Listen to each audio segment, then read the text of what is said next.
నమస్తే, welcome to Abhinav Bharat. ఒక రాష్ట్రానికి 4వ ముఖ్యమంత్రి, దాదాపు అర్ధ శతాబ్దం రాజకీయ అనుభవం, ఎన్నో మార్పులకు సవాళ్లకు సాక్ష్యంగా నిలిచిన నేత. అయితే ఇప్పుడు ఆయన పనితీరు, మాట తీరు అటు ప్రజల్లోనూ ఇటు ప్రభుత్వ అధికారుల్లోనూ చర్చనీయాంశమవుతోంది. ముఖ్యమంత్రి అంటే రాష్ట్రంలో ఉద్యోగులందరికీ బాస్.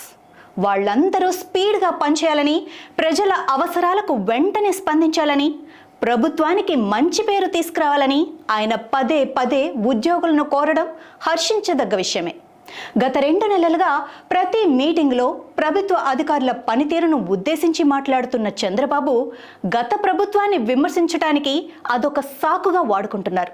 ఇక రీసెంట్గా ఆయన ఒక సమావేశంలో మాట్లాడుతూ చెప్పడం అయిపోయిందని, ఇక యాక్షన్ మాత్రమే ఉంటుందని ఒక జిల్లా స్థాయి ప్రజా సంబంధాల అధికారిని ఉద్దేశించి దురుసుగా మాట్లాడటం చర్చనీయాంశమైంది.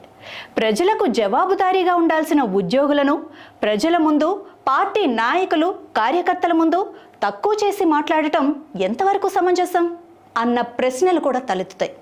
అధికారులంటే ప్రభుత్వంలో భాగమనే విషయం మర్చిపోయి వాళ్ళేదో ప్రత్యర్థి పార్టీ నియమించుకున్న మనుషుల్లా ట్రీట్ చేయటం ఏమైనా బాగుందా అంటూ ఉద్యోగ సంఘాలు కూడా పెదవి విరుస్తున్నాయి. ఇలాంటి విధానం అవలంబిస్తే ఆఫీసర్లు సరే కనీసం ప్రజలైనా హర్షిస్తారా అంటూ చంద్రబాబు తీరుపై విమర్శలు వస్తున్నాయి. ప్రభుత్వం మారగానే అధికారులంతా చెడ్డవాళ్ళైపోతారా? అలా అయితే మళ్ళీ ప్రభుత్వం మారితే ఇప్పుడు చంద్రబాబు చెప్పినట్టు చేసేవాళ్లంతా చెడ్డవాళ్ళవక తప్పదు కదా.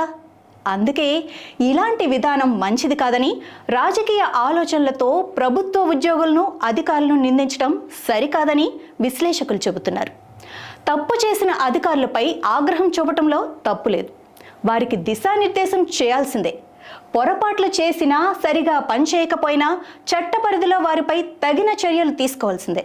కానీ రాజకీయ వేదికలపై వందలాది మంది ప్రజల మధ్య, కార్యకర్తల మధ్య గొప్ప చూపుకోవడం కోసం అధికారులపై జులుం ప్రదర్శించడం మంచి సాంప్రదాయం కాదన్న వాదన వినిపిస్తోంది. కొరడా జులిపించడానికి ఇదేమీ రాచరిక వ్యవస్థ కాదు. మనమంతా ప్రజాస్వామ్యంలో ఉన్నామన్న సంగతే మర్చిపోతే ఎలా? ప్రభుత్వ ఉద్యోగులు అంటే పాలించే నేతకు బానిసలు కాదంటూ మరికొందరు నెట్టింట్లో తమ అభిప్రాయాలను పోస్ట్ చేస్తున్నారు. అధికారులతో పని చేయించుకోవాల్సిన తీరు అదేనా? ఇన్నేళ్ల మీ రాజకీయ అనుభవం ఇదేనా అంటూ ఇంకొందరు చంద్రబాబును ప్రశ్నిస్తున్నారు.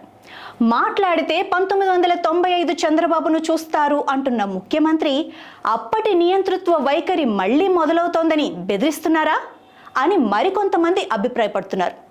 మొత్తానికి బాబుగారు గేర్ మార్చటాన్ని సొంత పార్టీ నేతలు ఎంజాయ్ చేస్తున్నా ఉద్యోగుల్లో మాత్రం వ్యతిరేకత గూడు కట్టుకుంటోంది.